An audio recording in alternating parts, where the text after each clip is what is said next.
প্রেম ভেঙে যাওয়ার মানেই কি জীবন শেষ? আজকের ভিডিওতে জানুন কিভাবে নিজের জীবনকে আবার নতুন করে তুলবেন। জীবনে চলতে গেলে দুঃখ কষ্ট থাকবে। ব্রেকআপ জীবন থেমে যাওয়া নয়, ব্রেকআপ হলো নতুন করে শুরু করা। আপনি যদি মনে করেন আপনার জীবন শেষ হয়ে গেছে, খুব কষ্ট হচ্ছে, তাহলে এই ভিডিওটি আপনার জন্য। আজকের ভিডিওতে আমি এমন কিছু রহস্য শেয়ার করব, এই ভিডিওটি সম্পূর্ণ দেখার পরে আপনি সম্পূর্ণভাবে ব্রেকআপ থেকে বেরিয়ে আসতে পারবেন এবং নিজেকে নতুনভাবে জানতে পারবেন। তুমি বুঝতে হবে ব্রেকআপ হওয়ার পরে আমাদের এত কষ্ট লাগে কেন। আমাদের মস্তিষ্ক কখনো ফিজিক্যাল পেন বা ইমোশনাল পেনের পার্থক্য বোঝেই না। যখন আপনার বডিতে কোনো জায়গায় কেটে যাবে বা ব্যথা পাবেন, যে পেন আপনার মস্তিষ্ক অনুভব করে, আপনি খুব দুঃখ পাচ্ছেন, আপনি খুব কষ্ট পাচ্ছেন অতীতের কোনো ঘটনা নিয়ে, হয়তো আপনার ছেড়ে কেউ চলে গেছে।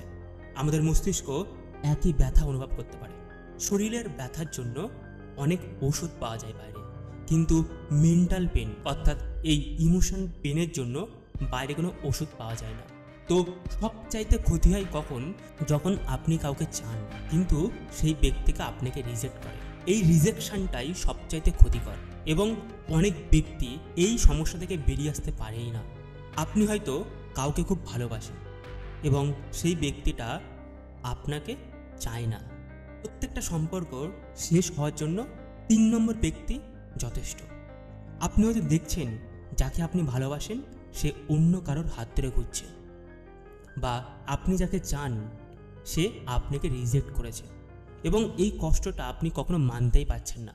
কখনো ভাবেননি আপনাদের মধ্যে বিচ্ছেদ হবে এবং আপনি লাগাতার কষ্ট পাচ্ছেন। আপনার কি করণীয়? দেখবেন টাইমটা, যে টাইম আপনি কষ্ট পাচ্ছেন, যে টাইমে আপনি উপলব্ধি করতে পেরেছেন যে সেই ব্যক্তিটা আপনার জীবনে আর নেই, আপনি একা, আপনি আরও নিজেকে টাইম দিন। এই টাইমটা হিলিংয়ের কাজ করে।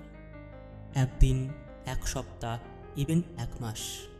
আপনি দেখবেন পুরনো স্মৃতি আস্তে আস্তে ভুলতে শুরু করছে। সময় আমাদেরকে ভুলিয়ে দেয় অনেক স্মৃতি। তো আপনি এই সময়টা নিজের প্রতি ধৈর্য ধরুন, আপনার নিজেকে ভালোবাসতে শুরু করুন। আমরা নিজেকে না ভালোবেসে আমরা অন্যকে ভালোবাসতে চাই এবং তার জন্য আমরা কষ্ট পাই। আমরা নিজেকে বলে থাকি যে অন্যকে ভালো রাখতে চেয়েছিলাম, কিন্তু সেই ব্যক্তিটা আপনাকেই বুঝল না। যে ঘটনাটা ঘটেছে সেই ঘটনাটা ঘটারই ছিল। আপনি কখনো কেন সম্পর্ক ভেঙেছে সেটা ভাবতে যাবেন না বা বিচার করবেন না। যতই আপনি বিচার করতে যাবেন, কার ভুল দেখতে যাবেন, ততই আপনি এই ঘটনার মধ্যে ইনভলভ হয়ে পড়বেন। আপনি খুঁজে পাবেন না যে কার ভুল, কারণ একা কখনো সমস্যা সমাধান হয় না। আপনি হয়তো চাইছেন যে সম্পর্ক সমস্যা হয়েছে এটাকে পুনরায় ঠিক করার জন্য এবং তার জন্য অনেক পরিকল্পনা করছেন, চিন্তা করছেন। আমি বলবো ইমিডিয়েটলি আপনার চিন্তা বন্ধ করতে। আপনি একটু সময় দিন এবং কখনো কেন ঘটনাটা ঘটেছে, কেন সম্পর্ক ব্রেক হয়েছে এটা নিয়ে ভাববেন না। তার পরিপ্রেক্ষিতে আপনি এই সমস্যাটাকে অ্যাকসেপ্ট করুন। আপনার প্রথম করণীয় হবে স্বীকার করা। বেশি অংশ মানুষ অ্যাকসেপ্ট করতে পারে না, তারা মানতেই চায় না ঘটনাটা ঘটেছে এবং তারা প্রচুর কষ্ট পায়। তারা অতীতের কথা চিন্তা করে এবং অতীতের যে ইমোশনগুলি হয়েছিল সেগুলোই তারা ভাবতে থাকে এবং যত ভাবনা আসে তত তারা কষ্ট পায়। আপনাকে প্রথম অ্যাকসেপ্ট করতে হবে যে ঘটনাটা ঘটেছে, সেটা অ্যাকসেপ্ট করতে হবে।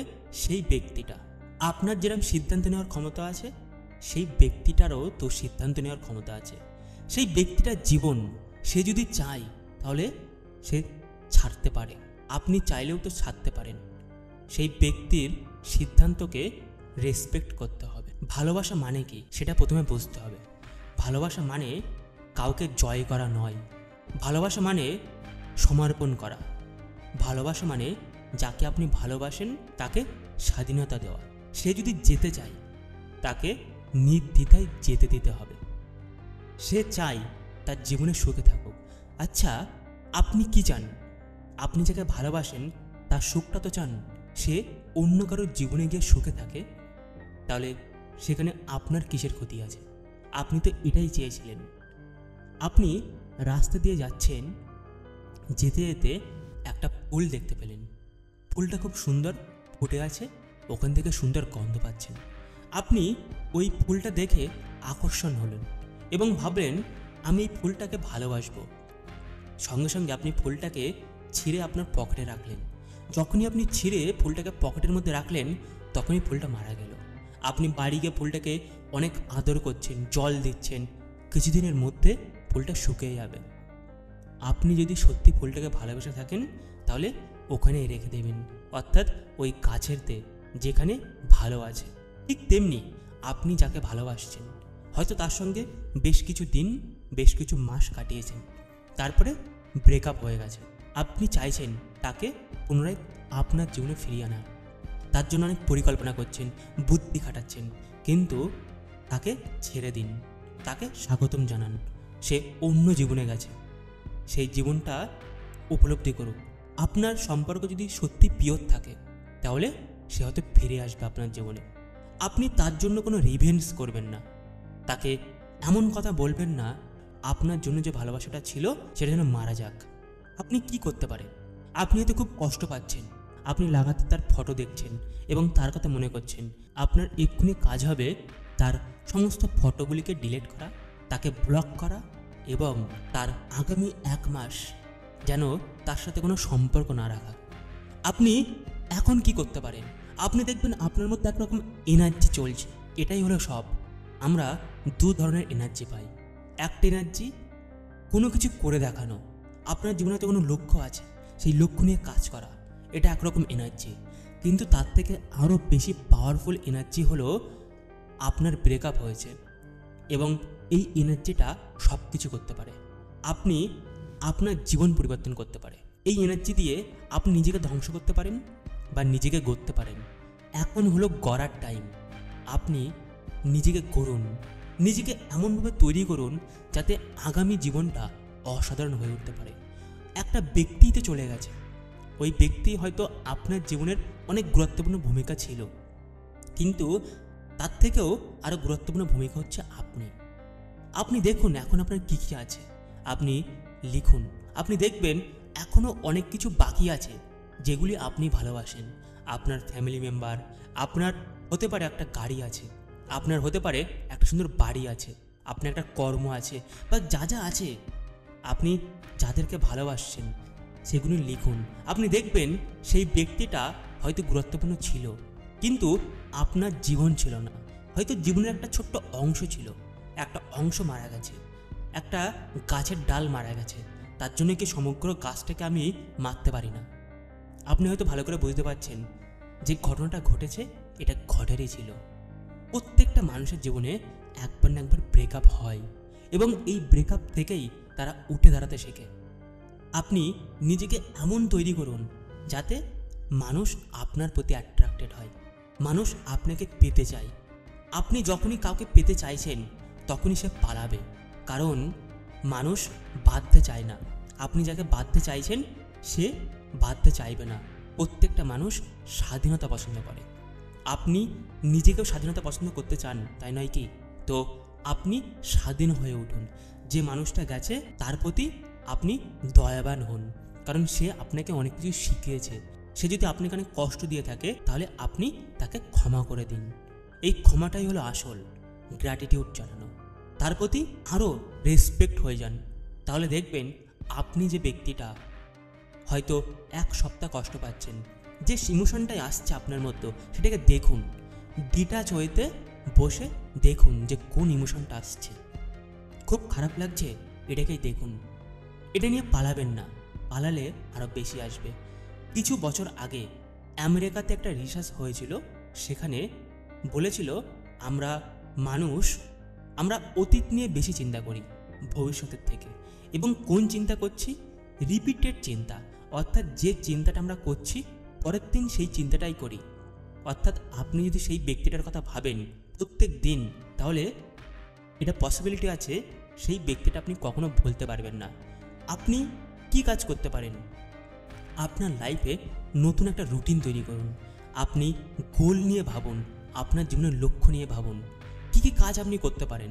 আপনি যদি আপনার কনসেন্ট্রেশনটা ওই ব্যক্তিটা, যে ব্যক্তিটা আপনার কষ্ট দিয়েছে, সেই ব্যক্তিটার কথা না ভেবে যদি আপনি কনসেন্ট্রেশনটা অন্য কাজে লাগাতে পারেন, আপনার কোনো প্রোডাক্টিভ কাজে। এবং আমি আপনাকে একটা ছোট্ট টেকনিক বলছি, এটা যদি আপনি প্রত্যেক দিন প্র্যাকটিস করতে পারেন, স্পেশালি যখন আপনার ব্রেকআপ হয়েছে তখন যদি আপনি 15 দিন প্র্যাকটিস করতে পারেন, তাহলে এই 15 দিনের মধ্যে আপনি সম্পূর্ণভাবে সেই ব্যক্তিটাকে ভুলে গিয়ে আপনি একটা নতুন জীবন পেতে পারেন। এটা হলো মাইন্ডফুলনেস। আপনি খালি পায়ে প্রত্যেক দিন সকালে, শীতকাল হতে পারে বা গরমকাল হতে পারে, খালি পায়ে 10 মিনিট একটু হাঁটবেন এই মাটিতে। যখন আপনি হাঁটছেন হাতে কোনো মোবাইল ফোন রাখবেন না। আপনি যখন হাঁটবেন তখন মাথায় কোনো চিন্তাভাবনা রাখবেন না, প্রত্যেকটা পা ফেলছেন এবং কাউন্ট করবেন। আপনি যতবারই কাউন্ট করবেন আপনি শুধু দেখবেন মাটিটা। আপনার আশপাশের যত মানুষ থাকবে কোনো মানুষের ফেসের দিকে তাকাবেন না, লক্ষ্য করবেন না, কারোর সাথে কথাও বলবেন না। আপনি হেঁটে যাচ্ছেন, নর্মালি হাঁটবেন এবং প্রত্যেকটা হাঁটাটাকে কাউন্ট করবেন। এটা কিন্তু খালি পায়ে হতে হবে। এবং আপনি হয়তো 2 কিলোমিটার হেঁটে গেছেন এবং আসার সময় আপনি যে জায়গা দিয়ে হেঁটে গেছেন সেই জায়গা দিয়ে আপনি আসবেন। আসার সময় কোনো কাউন্ট করবেন না, আপনি ডিটাচ হয়েতে মাটিটাকে, পায়ের নিচে মাটিটাকে ফিল করবেন এবং অনুভব করবেন এই মাটিটাকে। এটাকে বলা হয় পঞ্চতত্ত্ব সয়েল ব্যালেন্সিং। আপনার বডি মাটি দিয়ে তৈরি, তো আপনি মৃত্যুর পরে আপনি সেই মাটিতে মিশে যাবেন। তো মাটির সঙ্গে যদি আপনি কানেক্ট করতে পারেন তাহলে স্পেশালি বলে আমাদের শরীরের ডিপ্রেশনগুলো চলে যায়। তো আপনি যদি 15 দিন কেবল খালি পায়ে মাটিতে হাঁটতে পারেন তাহলে দেখবেন এগুলি আপনার হিলিংয়ের কাজ করবে। তবুও যদি আপনি মনে করেন যে এই সমস্যাটা এতটাই বড় আপনি বেরিয়ে আসতে পারছেন না, তাহলে আপনার দরকার থেরাপি। কিছু থেরাপি এমন আছে যেগুলি আপনার ব্রেকআপ বা আপনার ডিপ্রেশন থেকে বেরিয়ে আসতে পারে। সো তখন আপনি কি করবেন? আপনি আমাকে একটা কমেন্ট করবেন যে আপনার ব্রেকআপ হয়েছে এবং এখান থেকে আপনি বেরিয়ে আসতে পারছেন না। যদি পসিবল হয় আমার সাথে আপনি কথা বলুন, আমি একটা থেরাপি দেব। এই থেরাপি থেকে আপনি কমপ্লিটলি আপনি ব্রেকআপ থেকে বেরিয়ে আসবেন। কারণ আমি সাবকনসিয়াস মাইন্ড ট্রেনার, আমি স্পেশালি মানুষদেরকে ট্রেনিং করে থাকি তাদের ইমোশনাল সমস্যা থেকে বাইরে বের করে আনার জন্য। তো আপনি আমার সাথে কন্ট্যাক্ট করতে পারেন। আপনি অবভিয়াসলি কমেন্টে কন্ট্যাক্ট করবেন, আর যদি পারেন তাহলে ফেসবুক বা ইনস্টাগ্রামে প্লাবন তেজ সার্চ করে আপনি আমাকে ডাইরেক্ট ডিএম করতে পারেন। যদি আপনার যে কোনো সমস্যা, সেই সমস্যা হতে পারে ব্রেকআপ, ইমোশনাল ব্যাগেজ, বা কারোর মৃত্যু হয়েছে, আপনার ক্লোজ কারোর, আপনি তাকে ভুলতে পারছেন না, এগুলি ভোলার দরকার আছে। জীবন চলতে গেলে দুঃখ কষ্ট থাকবে, কিন্তু দুঃখ নিয়ে আপনি কতদিন থাকতে পারেন? আপনাকে মুক্ত হতে হবে। মুক্ত হলেই আপনি অসাধারণ জীবন পেতে পারেন। তো তার জন্য আপনার সমস্যা হলে অবশ্য কথা বলতে হবে। Thank you so much everyone. এই ভিডিওটি কেমন লেগেছে আপনি কমেন্ট সেকশনে জানাতে পারেন। যদি আপনি নতুন হয়ে থাকেন তাহলে অবশ্য সাপোর্ট করুন, সাবস্ক্রাইব করে দিন এবং বেল আইকনটি প্রেস করে দিন। Thank you so much.